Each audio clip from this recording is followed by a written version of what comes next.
This is Nightline. Tonight, face filler fallout, the growing trend of swearing off injectables, from famous faces like Courtney Cox I was just doing too many fillers. to Teresa Giudice posting about her process. Come with me to get my lips dissolved. We're with young people who went under the knife to fix what they say were big mistakes. I was looking for a look of super plump lips. So you were thinking the bigger the better. Exactly, right? yeah. Plus, Gavin Rossdale one-on-one with the frontman of Bush. Known for monster 90s hits like Glycerin. The father of 4, including 3 children with ex Gwen Stefani, now on tour with new music like Scar.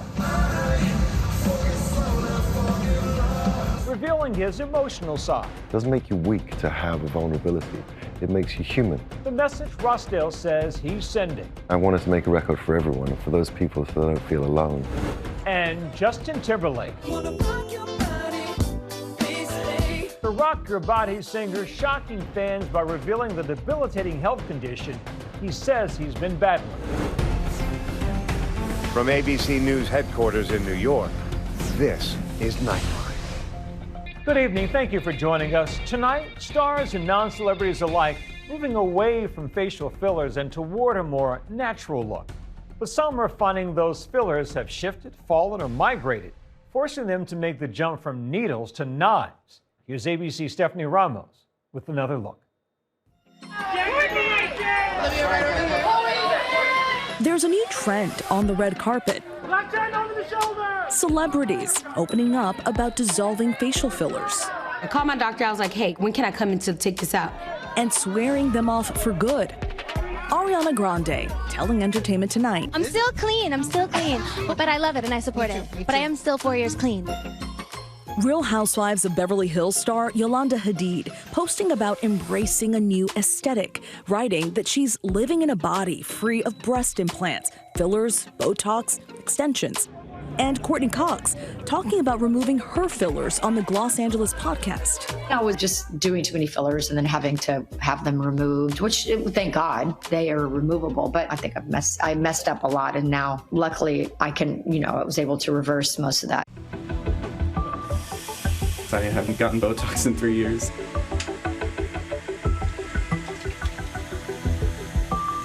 Ryan Joers is 26 years old and started his cosmetic journey almost a decade ago with fillers. What made you get fillers? I had always seen on social media other influencers. Kylie Jenner at that time was, I think, 16 years old getting her lips done. And just seeing that kind of noise everywhere, seeing the influencers apply products to their lips that were beautiful and full was a big motivator.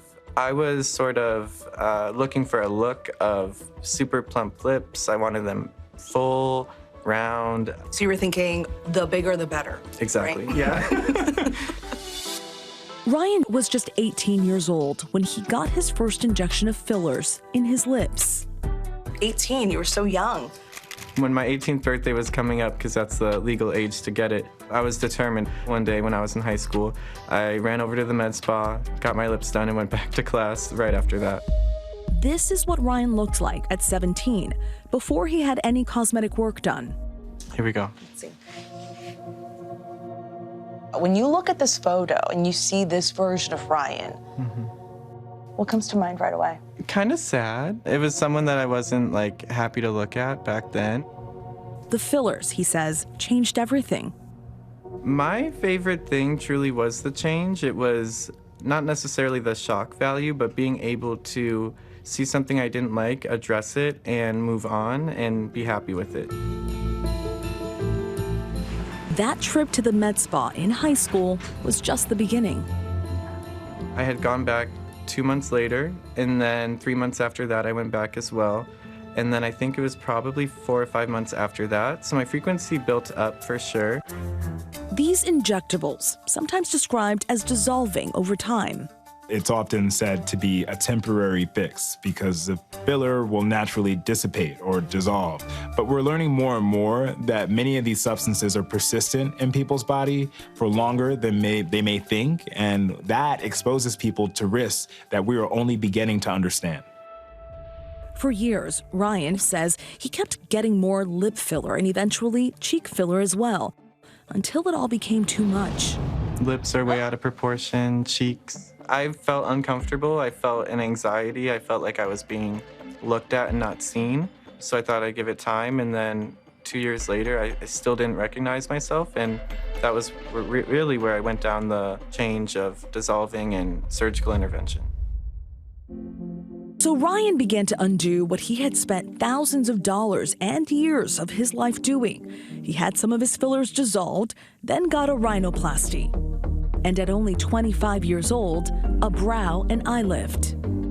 What was that process like? It was an interesting landscape. Being, a younger man, it comes with a lot of judgment from plastic surgeons. You have to admit to someone not only that you made mistakes, but that you're not happy with the way you look. And that's a very vulnerable thing with anyone, whether it's a friend or a doctor. He says he sees now that he didn't fully understand how fillers work when he first started getting them. Our knowledge on fillers was not what it was today. It was that fillers aren't permanent, so you need more, you need more, you need more. There haven't been procedures like cosmetic procedures and aesthetic procedures that can actually alter young people's faces and bodies to the degree that we have today. There also hasn't been the pressure that young people are receiving on social media to look a certain way. So this is really unprecedented. Ryan says the surgical lifts were his best option. I'm happier now with the way my face looks, given that surgery was an intervention or an option of altering my chin, altering my nose, altering my face in a way that naturally would have not been possible or achievable through a med spa procedure. You can kind of see our point of entry and vectors here that help pull this structure up. Not afraid to be vulnerable with his journey, posting his recovery and before and afters on TikTok. His videos viewed hundreds of thousands of times. I felt like if I lifted my brows anymore, the droopiness would just be grotesque. What was the reaction on social media? It's very negative. Really? Truly, yeah. When it comes from any wheelhouse of, I see no difference, you should have spent that money on something else clearly, or before was better, why would you botch yourself? And I don't agree with any of them, and I've been putting up with negative comments regarding my decisions for a long time now. My face is altered, but I recognize myself, and I see a version of myself I'm happy with. The face is one of the most complicated areas on the body in terms of blood vessels, nerves, and muscles. And I think that what people don't realize is one of the reasons why it requires such expertise is because the risk of complication is so high, and the risk of disfigurement is so high that you have to make sure you're doing it with someone who knows exactly what they're doing.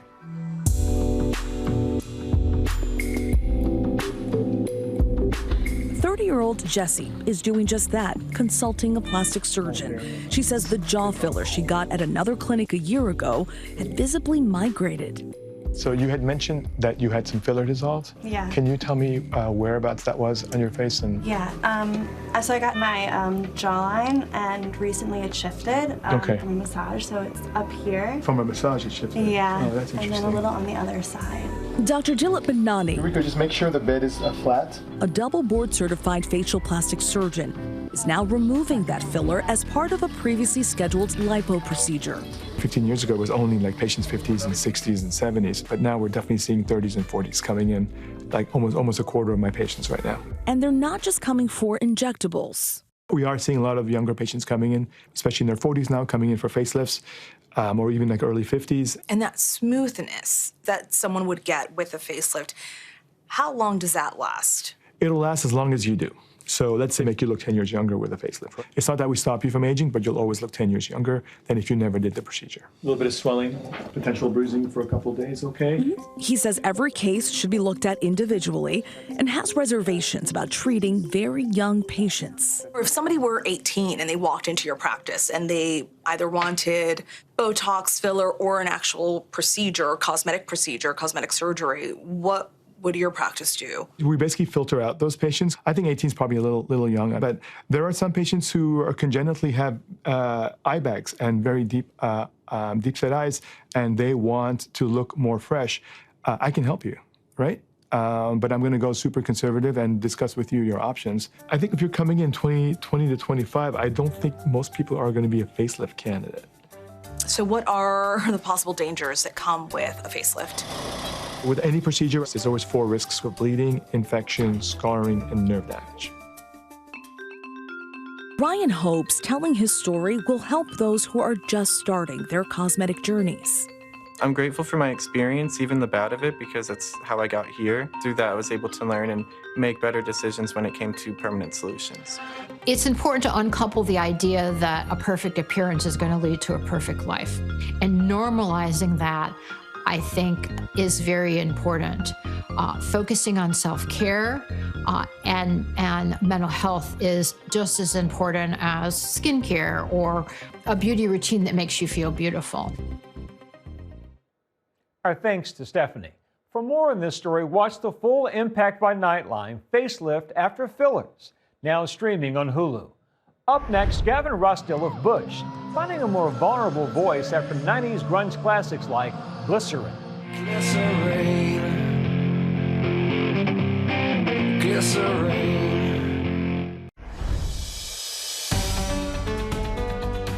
Welcome back. Bush cut their teeth in the 90s, rising to the top of the rock charts and amassing a fervent fan base that continues to pack their shows to this day. Frontman Gavin Rossdale made his own headlines back then with now ex-wife Gwen Stefani, with whom he continues to co-parent their 3 children. He sat down with ABC's Morgan Norwood to talk the then and now of the journey.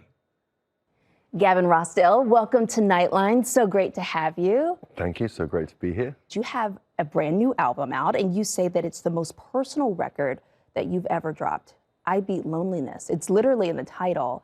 Tell me the story behind this title. Well, I was going to make the 10th record. I really thought to confront myself, to do something of value to people. And I reflected on the amount of times I've spoken to people who love the band and, you know, fans and things at the meet and greets. And they talk about the strength they get from the lyrics and the connection they have with the band. And so I just thought writing a record based around mental health, my mental health, the discussion of mental health, how people are struggling in this kind of modern world. And I wanted to make a record for everyone and for those people so they don't feel alone. So this is how it began, and this is what I'm doing. You know, Gavin, it's been said that this album feels much like a soul shower.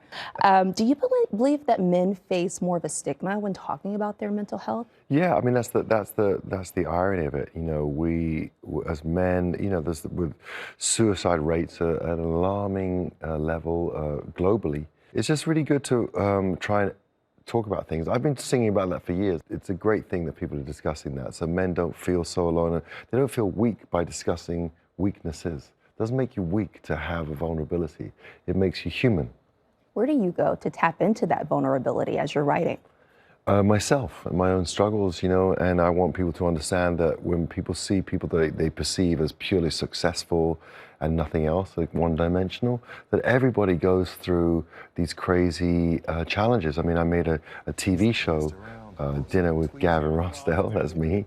Hearing these people, the incredible celebrities and their journey, and everyone has these moments of doubt and are against all odds. And I wanted to give strength to everyday people. You know, Bush just kicked off a world tour in the U.S. and fans are still singing the hits like Glycerin.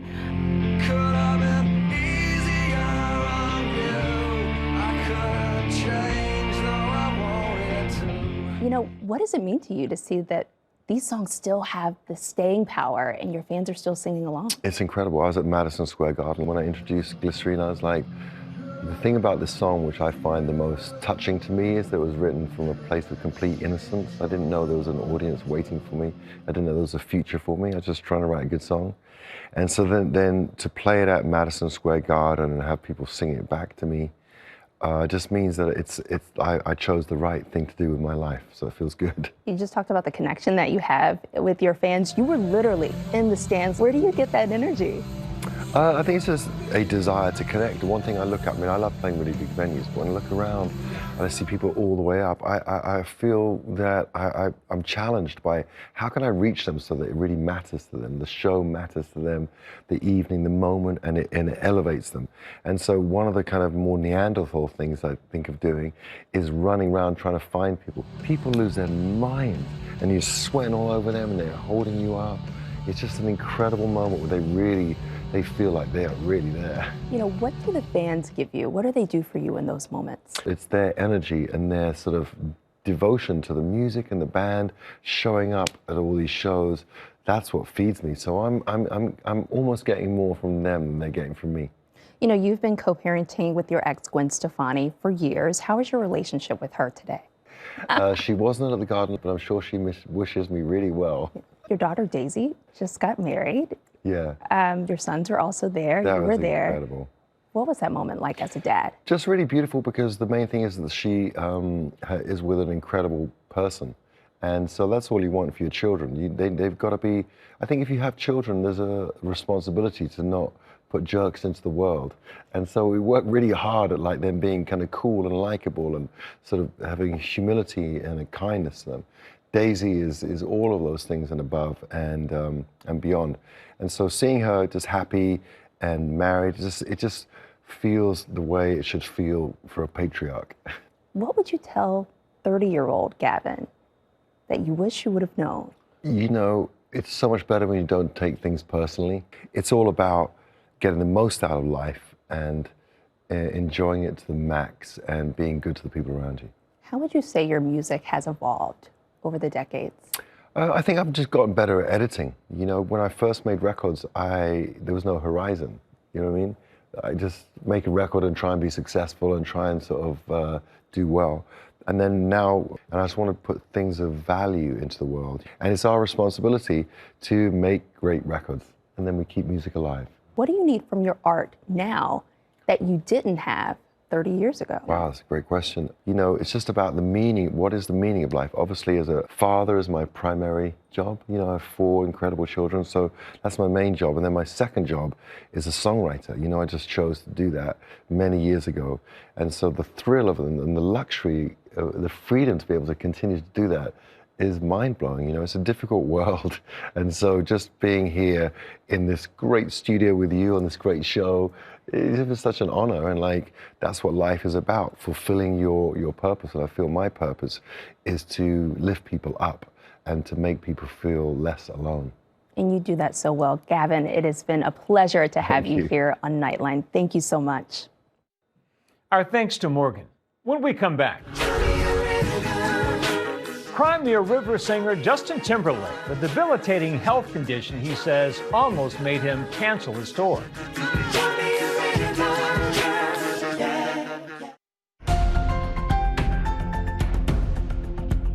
And finally tonight, Justin Timberlake revealing his shocking health battle. The singer and actor posting an update for fans saying he's been battling Lyme disease. The hitmaker known for high-energy tunes like Can't Stop the Feeling. Calling the diagnosis shocking and revealing he experienced massive nerve pain and felt relentlessly debilitated. Timberlake's just-wrapped tour getting some mixed reviews for low-energy performances.